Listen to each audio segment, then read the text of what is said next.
Okay, so this is a Swiss Army knife review. This is our new Swiss Army knife. I got this a few days back. And it really does work pretty good. It has a sharp knife on it.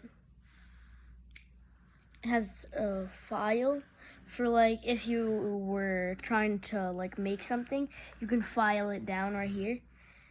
It has scissors. And that's kind of it, but yeah, so you can kind of use the scissors if you had to. If you had to put stitches in, you could use the scissors.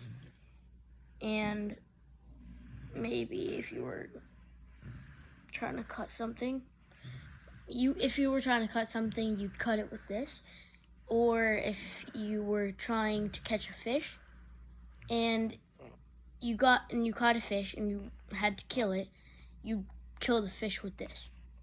So that's kind of it. Bye. So,